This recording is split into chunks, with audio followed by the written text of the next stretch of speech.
आदमी वही कामयाब है जो जनरेशन के साथ चलता है और बदलता है। सरकारी नौकरी का ऑब्सेशन सबसे ज़्यादा जज की जाने वाली करियर चॉइस है, पर ये आई कहाँ से? एक छोटा सा नंबर देखो, यूपीएससी 2024 में 13.4 लाख कैंडिडेट्स ने प्रीलिम्स एग्जाम दिया।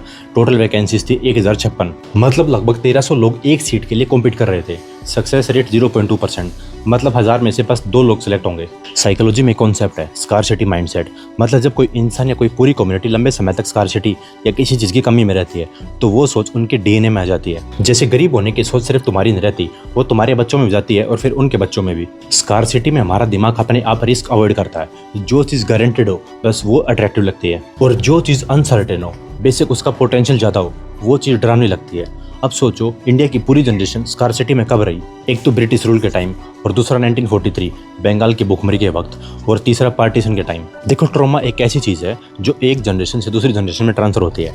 पार्टीशन सर्वाइवर्स के ऊपर एक रिसर्च हुई और सेम पैटर्न मिला। बंटवारे के टाइम स्कार्सिटी की जो फीलिंग प्रोड्यूस हुई वो उनके बच्चों और उनके बच्चों में आज तक चल रही है। तुम्हारे दादा दादी नाना नानी के टाइम खेती काम चलाऊ थी, काम कुछ खास था नहीं, सब कुछ अनसर्टेन था। आज़ादी के बाद एक ऐसी चीज़ मिली जो गारंटेड थी, चाहे महंगाई हो, लड़ाई हो, भुखमरी हो, कुछ हो, पर वो रहेगी, सरकारी नौकरी। ये बस एक जॉब नहीं थी, बल्कि एक पूरी जनरेशन के लिए सिक्योरिटी थी। और ये रिलीफ और ये सेम फीलिंग पेरेंट्स ने अपने बच्चों को दी। और उस टाइम प्राइवेट नौकरीज की कोई हिस्ट्री नहीं थी, कंपनीज कभी भी बंद हो जाती थी, मार्केट कभी भी क्रैश हो जाता था।